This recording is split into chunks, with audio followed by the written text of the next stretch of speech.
I've not driven one of these before, and oh my God, am I glad I am today. What this is the latest 911 GT3, 1,400 kilograms of pure, undiluted 911, which, if you're me, or any of the legions of people who love the greatest sports car of all time, is good news.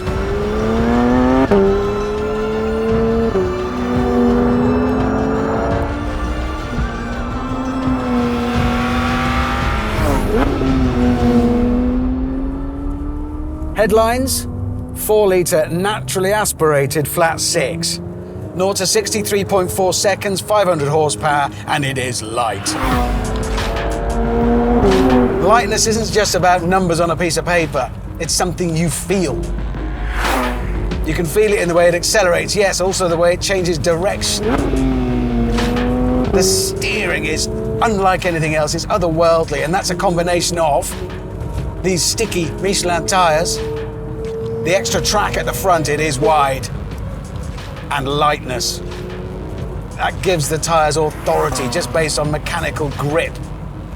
Oh, and it doesn't feel like it's difficult talking to you because of the driving. Not that it's hard to drive, but the driving is so compelling, so enjoyable. It's all I want to do. I am far from a regular new car road tester these days, but talking about this thing, you can't help but slip into their lexicon of, mechanical grip, feedback, all of that. It's the purest driving experience I can imagine. Sheep.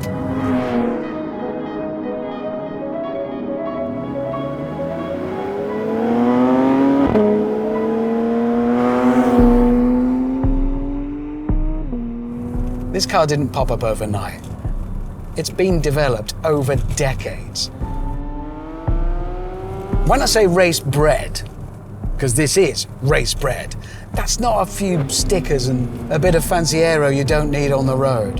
This engine is a race bred engine. It's unique to the GT cars. This has dual wishbone front suspension, unlike any other 911. There are no bushes, it's all rose jointed, so there's nothing squashy and squishy, there's no numbness. It's all about accuracy, consistency, and that means they can do clever things with the suspension, the springing, the damping, which means it's compliant and pliant and flexible. Stiff but not uncomfortable. Vicar. I'd know this was not just a 911 but the GT3 variant, even if I was driving it blindfolded in boxing gloves. Not that I should. It'd be fun, but no, I won't. I have my eldest daughter Izzy, really, to thank for my love affair with the 911. Way back when, before she was born, I was working on a modest television station making car shows. I just about managed to scrape together enough for a nearly new Fiat Barchetta. Yeah, I know, but it was a 2-seater sports car and it was mine. And then I learned from Mindy that, we were having a baby. Well, 2 seats wouldn't do.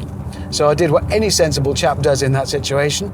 I went out and bought the cheapest, rattiest 4-seater 911 that I could find. It was a 1982 left-hand drive SC. It was a wreck, but I loved it. It had the turbo whale tail. On its first drive, I pulled up outside my parents' house, stopped on the road, and as I walked up their drive, I looked back and thought, that Guards Red 911 is mine. It's leaking oil, but it's mine. And straight away, that change of direction, still doing it. With the weight over the rear axle, the way it goes light when you crest. All of those characteristics are still there. It's just that the 911 has got better and better, and I've owned them from several different decades, and every single one is better than the last. It is evolution.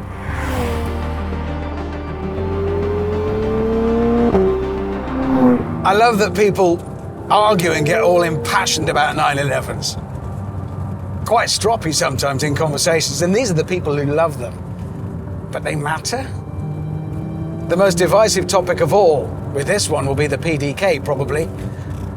I had the previous generation GT3 that was only available with the double clutch PDK gearbox, and I loved it because that gearbox was developed for that jewel of a 4-litre flat 6 engine, and they worked together in perfect harmony. It was the Americans who campaigned Porsche to give them a version with an old-fashioned gear shift. And I remember being slightly disappointed with Porsche, thinking, why did you give in? Stick to your guns. You know what you're on about. Why would you give it something more old-fashioned than this? What else do you want to do manually that you don't have to?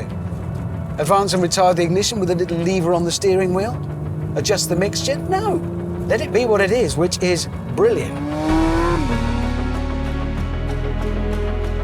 The reason I'm treating myself to this drive in my favourite car in the whole world, like I need a reason, is that we've recently completed restoring the body shell of a much older 911 at the smallest cog on the TV show, and you can see that by clicking the link in description. Oh! Ultimately, a GT3 isn't about pub statistics, barroom bragging, showing off. Because to most of the world, those who don't like 911s, and there are such people, it's just a blue 911 with a wing on. They don't know what it is. You're not driving it for them. It's for you.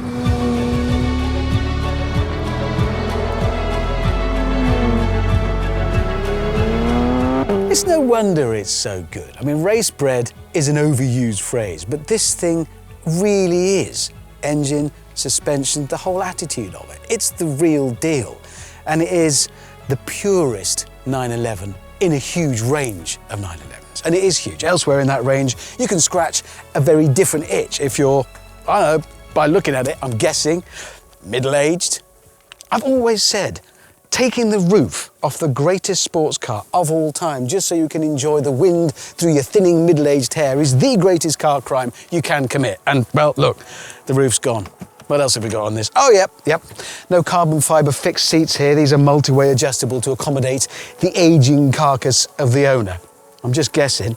Oh, yeah, I feel like I know this guy. Hang on a minute, let's have a look. Yep, stereo, nailed on UK gold. It's got everything going on. PDK, of course. I mean, you wouldn't want to change gear, would you, when you're getting on? Okay, it is the GTS, so it's a bit faster, a bit more powerful, a bit lighter, and it's two-wheel drive, and it's mine. Yeah, this is the one I actually bought recently. I chose this one because I'm middle-aged and proud of it, and I totally love it.